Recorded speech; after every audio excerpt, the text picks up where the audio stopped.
non, c'est 150 millilitres. Et les millilitres.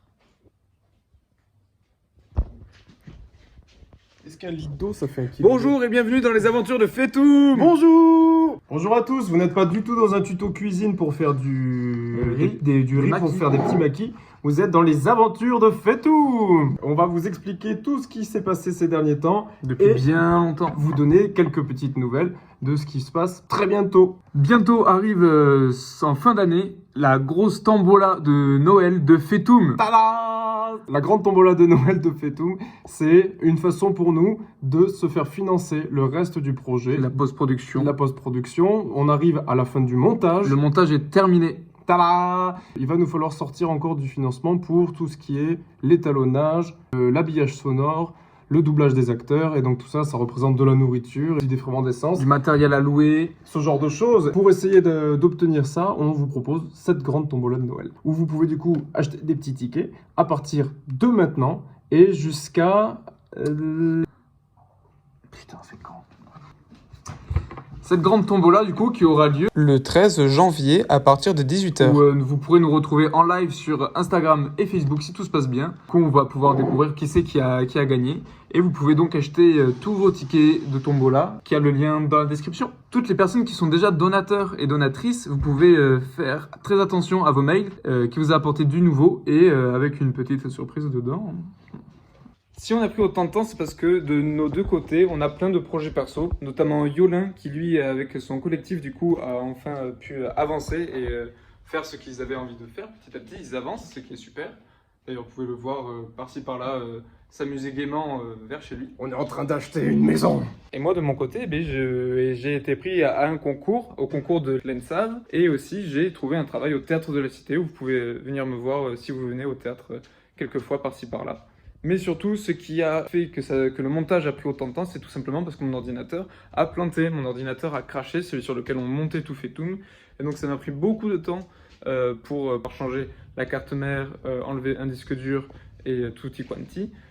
C'était un peu la galère, mais on a réussi et on en sort plus fort, ouais. On n'a quand même pas chômé parce que même si on a pris le temps sur le montage, le générique de fin a été tourné à la fin du mois d'août pour avoir une partie du générique qui est toute filmée et qui est donc un peu plus jolie, un peu plus ludique et qui permet de donner encore un petit peu de cachet à notre métrage. Il y aura cette partie-là du générique du coup sur lesquelles Anastasia et Méliane sont deux stagiaires qui nous ont rejoints du coup sur la période de l'été mais qui vont finir de travailler le générique avec nous sur les mois qui viennent. Toutes les deux sont motion designers. Et la deuxième partie est un générique plus traditionnel avec des écritures blanches sur fond noir, mais dont elles vont aussi s'occuper d'animer. Ce sont donc deux nouvelles arrivantes, alors que d'autres sont partis sur d'autres événements.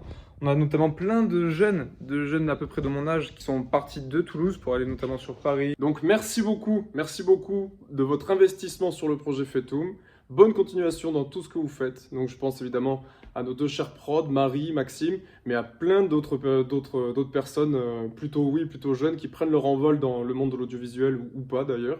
Mais voilà, donc continuez, beaucoup de courage et merci beaucoup. À bientôt. Et bon vent. Et aussi, on vous a aussi souvent parlé des effets spéciaux qui sont aussi très bientôt terminés grâce à Yanis, du coup notre antenne Fetoum à Montpellier.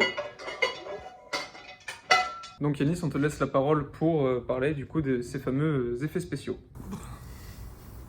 Bonjour à tous, je me présente, je m'appelle Yanis, je suis étudiant en cinéma effets spéciaux dans une école à Montpellier. Les gars m'ont appelé un jour avec la volonté que je participe et évidemment j'ai dit oui. Et du coup, je me suis retrouvé pendant tout l'été devant mon ordinateur à travailler sur les plans qui m'ont été envoyés. Alors évidemment, tous ces plans m'ont pris énormément de temps à bosser, si ce n'est éventuellement les perches dans le plan à supprimer et les objets aussi dans le plan à supprimer qui parasitaient les scènes. Mais je vais parler quand même de quelques-uns aujourd'hui. Le plus gros challenge que j'ai eu, c'est un plan où il fallait incruster un château en fond, qui s'appelle du matte painting. J'ai passé des heures et des heures dessus, dans le sens où il fallait que je recrée le château à partir de plusieurs tableaux qui m'ont été envoyés, que je laisse dans un style pictural, et qu'en même temps je puisse lui donner une certaine crédibilité pour qu'il soit parfaitement incrusté dans le fond de l'image, avec le soleil qui va dans la bonne direction, avec le grain raccordé au vrai grain que l'image pouvait avoir. Bref, tout ce château, j'ai dû l'incruster en fait dans une vidéo qui bougeait, donc avec des arbres qui bougeaient à cause du vent. Pour cela, j'ai dû utiliser des estimables. J'ai pris du grain rouge et du grain vert, je les ai additionnés et je les ai mis par-dessus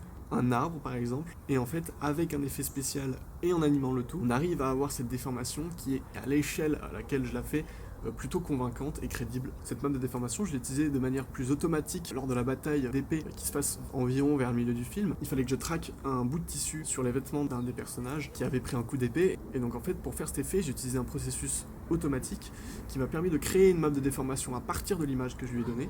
Et en fait, en appliquant par-dessus la blessure que j'ai créée derrière sur Photoshop, la blessure suit directement les images et donc le vêtement, dont ses pliures aussi. Donc voilà, j'espère que vous avez compris. En tout cas, je vous remercie de m'avoir écouté et je vous laisse avec les deux autres zigotos. C'est tout? Ouais. Et après, on a tout dit? Ouais. Au revoir! Ciao. Au revoir! Ciao. Et bon vent.